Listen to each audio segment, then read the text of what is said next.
एक 200 साल की उम्र में बूढ़े ने 3 बेटे पैदा किए। बाबा जी बोले, मरने से पहले मैं अपना ये टोटका सबको बताऊंगा। जो भी औलाद है, रात से पर्दा उठा तो रोंगटे खड़े हो गए। मेरे सामने मेरे वालिदैन की मैयतें पड़ी थी और मैं हार काट कर बैठी इनके चेहरे देख रही थी। क्या सुकून था इनके चेहरों पर। ऐसा लगता ही नहीं था कि जैसे इन्हें मेरी तन्हा रह जाने का कोई मलाल हो। मोहल्ले वालों को जब मेरे वालिदैन के इंतकाल का पता चला तो ये कहरम बर्पा हो गया था। हर आंख अश्कबार थी। लोग मुझसे लिपट कर रो रहे थे और मुझसे कह रहे थे कि बेटी तुम भी रो लो, तुम्हारा बड़ा नुकसान हो गया है, इसकी भरपाई मुमकिन नहीं है। अब तुम्हारे सामने ये एक उम्र पड़ी है। जबकि मेरी आंख तो ऐसी बेशरम थी कि ये आंसू भी ना टपकाती थी। मैं तो ऐसे सदमे में घिरी हुई थी कि कुछ भी सोचने समझने से खासिर थी। मैं अम्मी अब्बू के सरहाने बैठी हुई थी। बड़ी देर यूं ही गुजर गई तो मैंने शिकवा कर ही डाला था। मैं बोली, आप दोनों ने मेरे साथ बड़ी ज्यादती कर डाली है। मुझे ये तो बताएं, मैं किसके सीने से लग कर रोऊं, किसको अपने गम बताऊं। जाना ही था तो बारी बारी चले जाते, मुझे संभालने का मौका तो दिया होता। फिर मगरिब की अजान के बाद तदफीन का शोर उठा था। उफ, वो लम्हा क़यामत ख़ैज़ था। मैं खुद पर बांधे हुए तमाम ज़ब्त खो बैठी थी। फिर जो मैं चीख चीख कर रोई तो किसी की ख्वाबों में कहाँ आती थी। मगरिब हो चुकी थी और मुझे सच में लगने लगा था कि अब मैं यतीम हो गई हूँ। मेरे वालिदैन को ले जाया गया था। मैं तो रोती ही रह गई। कई बार इनसे कहा भी कि मेरी वालिदैन को लेकर मत जाए, मैं जवान जहाँ लड़की अपने वालिदैन के बगैर कैसे रहूंगी। फिर भी किसी ने मेरी बात ना सुनी। खैर, हफ्ता भर मेरे साथ मोहल्ले की ये आंटी सोती रही थी, मगर फिर वो बेचारी भी कब तुम मेरा साथ दे सकती थी भला। आज मैं घर में तन्हा थी। हर कोने खुदरे से ऐसा ही लगता था कि अभी अम्मी आ जाएंगी और कहेंगी, सकीना नमाज पढ़कर जल्दी से आ जाओ, खाना तैयार है। अब्बू मेरे पास आएंगे और अम्मी से चोरी चोरी मुझे दही बड़े का शौबत थमाकर कहेंगे, ये रोटी के बाद खाना नहीं तो तुम्हारी अम्मी मुझे छोड़ेंगी नहीं। मैं पुरानी यादें याद करके हंस देती थी। मुझे बड़े लाड़ों से पाला गया था। मैं तो अपने वालिदैन की इकलौती औलाद थी। वो तो मेरी नजरों से जहान देखते थे। मैं कभी इनसे इतने अरसे के लिए जुदा नहीं हुई थी। अब तो ऐसा लगता था जैसे मैं एक छोटी सी बच्ची हूँ और एक मेले में अपने वालिदैन से बिछड़ गई हूँ। सारी रात यूं ही रोती पिलकती गुजरी थी। सुबह किसी को मेरा ख्याल भी नहीं था कि सकीना घर में अकेली है, जाकर इसका हालचाल मालूम कराएं। मैं भूखी प्यासी बैठी हुई थी। जब घर के दरवाजे पर दस्तक हुई, मैंने दरवाजा खोला कि शायद कोई मेरे गमों पर मरहम रखने आ गया, मगर सामने मकान मालिक को खड़ा देखकर मैं तो सहम से गई थी। हमारा मकान मालिक बहुत खरखत इंसान था। कभी कभार जब अब्बू किराया देने में ताखिर करते थे तो वो आकर खूब हंगामा किया करता था। हालांकि वो एक बूढ़ा शख्स था। अपने सफेद बालों और दुबले पतले बदन का ख्याल किए बिना जब वो तेज तेज बोलता चला जाता तो फिर इसे खांसी की दौरे पड़ने लगते थे। अब वो मेरे सामने खड़ा था। मैं बोली, चचा अम्मी अब्बू चले गए। इसने सर हिला दिया। मैंने प्यार लेने के लिए सर आगे किया तो इसने अपना हाथ भी आगे नहीं बढ़ाया। मुझे याद है जब मेरे वालिदैन जिंदा थे तो वो मेरे सर पर हाथ फेरकर प्यार दिया करते थे। क्या सच इतनी जल्दी बदल जाता है? मेरी आंखों में आंसू आ गए थे जिन्हें मैंने बड़ी महारत से छुपा लिया था। वो कहने लगा, मैं दूसरे शहर गया हुआ था, तुम्हारे वालिदैन की मौत का इल्म नहीं हुआ, आज ही वापस आया हूँ तो मुझे ये बुरी खबर सुनने को मिली। मेरा दिल बहुत गमज़दा हो गया है। बताओ क्या हुआ था इन्हें? दोनों एक साथ चल बसे। तुम पर तो गम का पहाड़ टूट पड़ा है। मैं एकदम से फूट फूट कर रोने लगी थी। मैं बोली, चचा अम्मी को कुछ दिनों से खाई थी। अब्बू ने कई बार अम्मी से कहा कि पड़ोसन के साथ जाकर दवा ले आओ, मगर अम्मी बार बार टाल देती थी। इस दिन अब्बू ने काम से छुट्टी की और बोले, चलो आज मैं तुम्हें डॉक्टर के पास लेकर चलता हूँ। अम्मी ने बहुत बार टालने की कोशिश की मगर अब्बू ने इनकी एक ना सुनी। वो अम्मी को अपने साथ जबरदस्ती ले गए थे। रास्ते में इनका एक्सीडेंट हो गया और वो दोनों मुझे छोड़कर चले गए। मालिक मकान बोला, बहुत अफसोस हुआ मुझे। आज खैर अब तुम्हारा गुजारा कैसे हो रहा है? कमाने वाला बाप तो चला गया। मैंने नजरें झुका दी और बोली, अभी तो बस हो रहा है गुजारा। मोहल्ले वालों ने मेरे सर पर हाथ रखा हुआ है। मालिक मकान बोला, अच्छा तो तुम खैरात पर पड़ रही हो। ये बात सुनकर तो मैं सख्ते में आ गई थी। आंखों से आंसू गिरते जा रहे थे। मेरे मुंह से एक लफ्ज नहीं निकला। फिर वो कहने लगा, सकीना मैं एक कारोबारी इंसान हूँ, आज मालिक मकान के मुंह से अपना नाम सुनकर मुझे बहुत अजीब लगा था। इसने कभी मुझे मेरे नाम से मुखातिब नहीं किया था। वो तो मुझे हमेशा बेटी बेटी कहकर पुकारता था, मगर आज इसने बेटी कहना भी गवारा नहीं किया था। वो मजीद बोला, मुझे तो अपना किराया वक्त पर ही चाहिए होता है, मैं इस मामले में कोई रियायत नहीं करूंगा।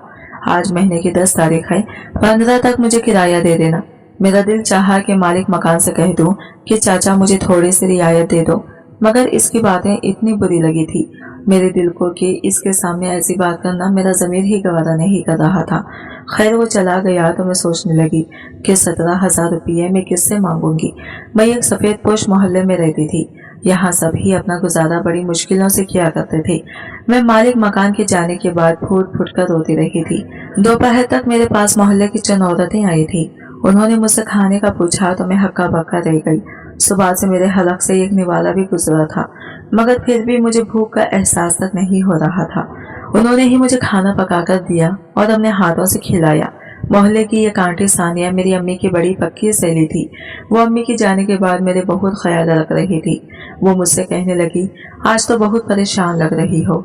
मैंने इन्हें जल्दी जल्दी से सारी बात बता दी कि आज किस तरह मालिक मकान आया था और पैसों का तकाजा कर रहा था। सानिया आंटी कहने लगी, बूढ़े की टांगे खबर में है, मगर फिर भी इसकी लालच खत्म होने में नहीं आ रहा। किराया कहीं भागा तो नहीं जा रहा है ना? वालिदैन को मरे हुए अभी दिन ही कितने हुए हैं क्योंकि वो अपने पैसे मांगने पहुंच गया। मैं बोली, आंटी आप इस बेहसी का इंसान क्या कर सकते हैं? वो कहने लगी, तुम बिल्कुल बेफिक्र रहो, मैं कोई ना कोई इंतजाम कर लूंगी। सानिया आंटी की बातें सुनकर मुझे जरा तसल्ली हुई थी। मुझे इल्म था कि अब जब उन्होंने कह ही दिया है कि वो कुछ करेंगी तो फिर वो लाजमी मेरा साथ देने वाली थी। यूं ही कुछ दिन गुजर गए थे। कल 15 तारीख थी। अब मुझे फिक्र होने लगी थी कि मैं क्या करूंगी। मैंने सोचा कि सुबह में सानिया आंटी के पास जाऊंगी और इनसे पूछूंगी कि पैसों का इंतजाम हुआ कि नहीं। सारी रात दुआएं करते हुए गुजर गई थी। सुबह मैंने अपने लिए नाश्ता पकाया और बड़ी सी चादर सर पर लेकर घर से निकल गई थी। सानिया आंटी का घर हमारे घर के नजदीक ही था। मैंने इनके दरवाजे पर दस्तक दी तो इनकी बेटी निकली थी। वो 12 बरस की थी। मैं बोली, तुम्हारी मामा कहाँ है? वो मेरी बात सुनकर बड़ी गमजदा हो गई थी। कहने लगी, वो तो अपने गाँव गई है। कल रात इनके भाई का इंतकाल हो गया। बाजी अम्मी बहुत ज्यादा रो रही थी। मैंने इसके सर पर प्यार दिया और बोली, जब तुम्हारा दिल घबराए तो मेरे पास आ जाया करो।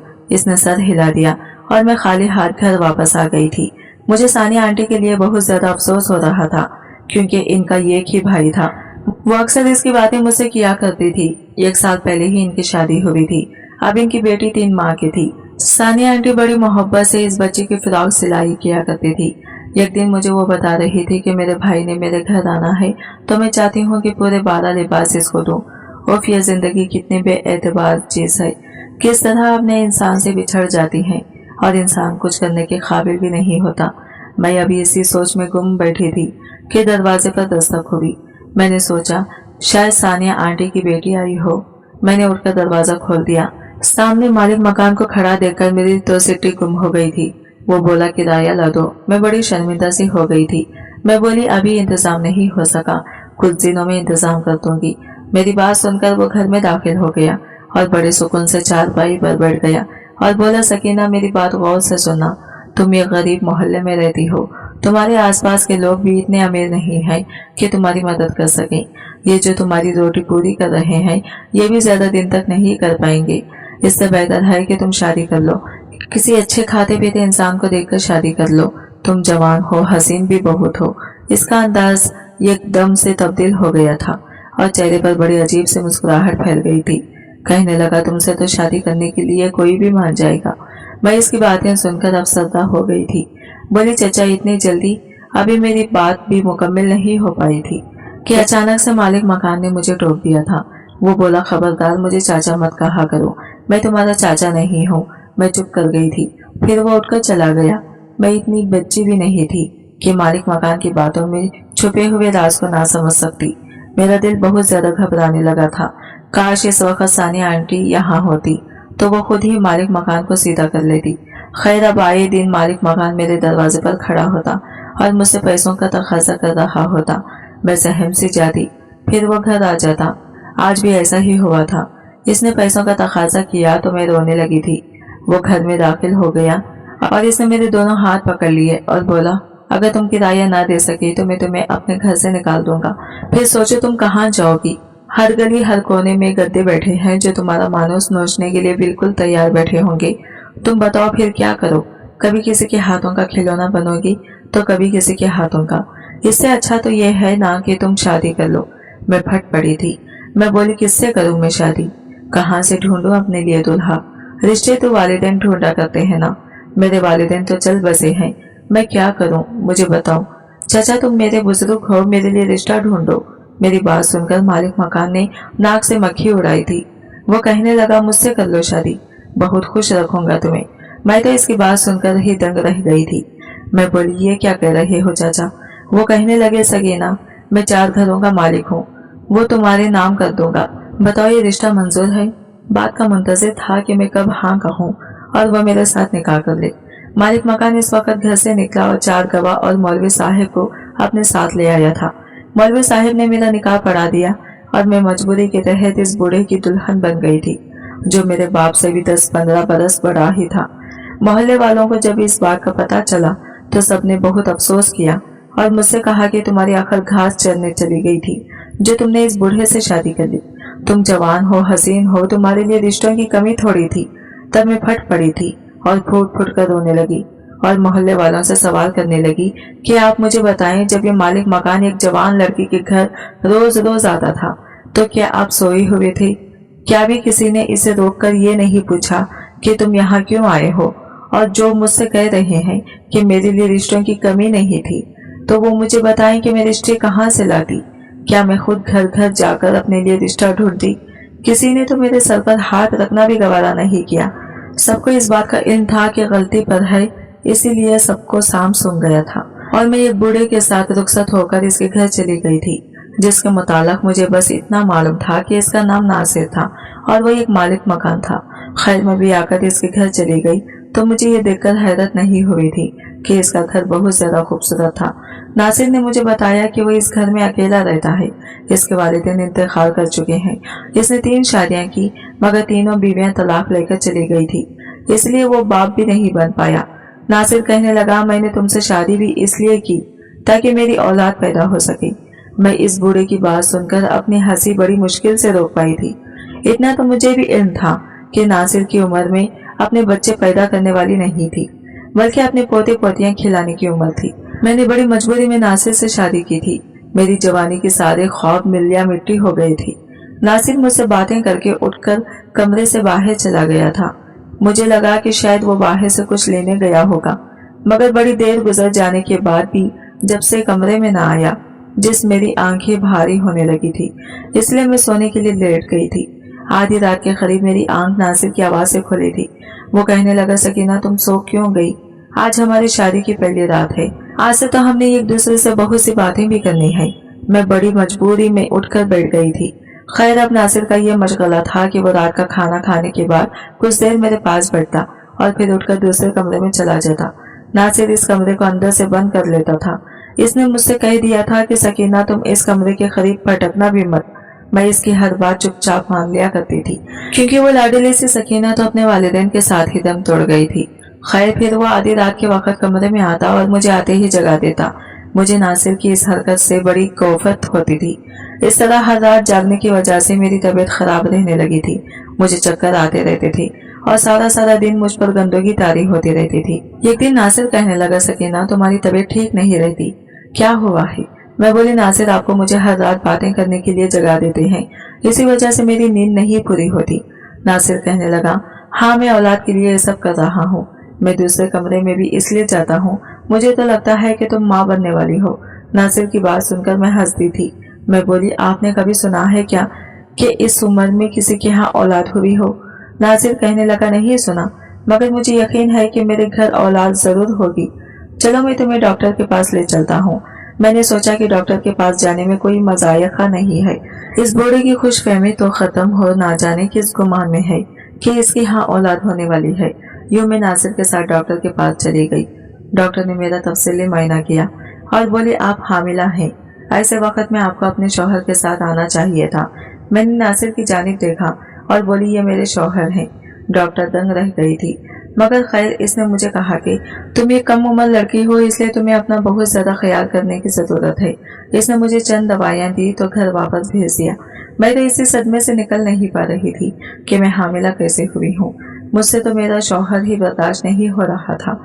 अब इसके बच्चे की माँ बनना मुझे किसी तौर पर मंजूर नहीं था। खैर मुझे अब अपने शौहर पर कुछ शक होने लगा था। वो दूसरे कमरे में क्यों जाता था?